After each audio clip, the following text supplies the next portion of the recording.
വീട്ടിലെത്തിയുള്ള ക്ഷേമ pension mustering September 1 തുടങ്ങും. വീട്ടിലെ സേവനത്തിന് കർശന നിയന്ത്രണങ്ങളാണ് സർക്കാർ ഏർപ്പെടുത്തിയിരിക്കുന്നത്. ആരോഗ്യ പ്രശ്നമില്ലാത്ത ഒട്ടേറെ പേർ മുമ്പ് അക്ഷയ സംരംഭകരെ വീട്ടിലേക്ക് വിളിച്ച് മസ്റ്ററിംഗ് നടത്തിയ സാഹചര്യത്തിലാണ് ഈ ഒരു നീക്കം.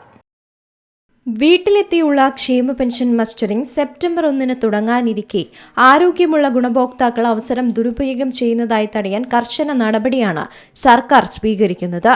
തദ്ദേശ സ്ഥാപന സെക്രട്ടറിമാർ സാക്ഷ്യപ്പെടുത്തി കൈമാറുന്ന ഗുണഭോക്താക്കളുടെ വീട്ടിൽ മാത്രമായിരിക്കും അക്ഷയ കേന്ദ്രം അധികൃതർ മസ്റ്ററിംഗ് നടത്താനെത്തുന്നത്. ആരോഗ്യ പ്രശ്നമില്ലാതെ ഒട്ടേറെ പേർ മുമ്പ് അക്ഷയ സംരംഭകരെ വീട്ടിലേക്ക് വിളിച്ച് മസ്റ്ററിംഗ് നടത്തിയ സാഹചര്യത്തിലാണ് സർക്കാരിന്റെ ഈ ഒരു നടപടി.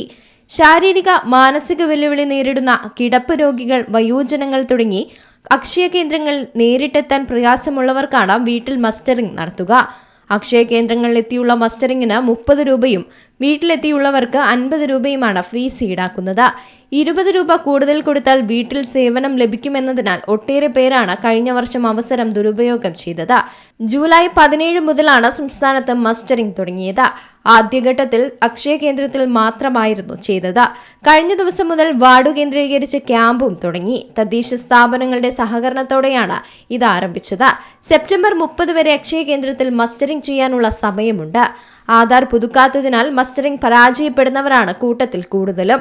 ഇതുവരെ 13,191 പേരുടെ മസ്റ്ററിംഗ് ആണ് പരാജയപ്പെട്ടത്. ഇവരുടെ വിവരം അക്ഷയ കേന്ദ്രം തദ്ദേശ സ്ഥാപന സെക്രട്ടറിമാരെ അറിയിക്കുന്നതാണ്. ജീവനപത്രം ഹാജരാക്കി പെൻഷൻ ഉറപ്പാക്കാം ഇവർക്ക്. News desk C Malayalam news. ഏറ്റവും പുതിയ വാർത്തകളും വിശേഷങ്ങളും വിരൽത്തുമ്പിലറിയാൻ സി മലയാളം ന്യൂസ് എല്ലാ ഡിജിറ്റൽ പ്ലാറ്റ്ഫോമുകളിലും ലഭ്യം.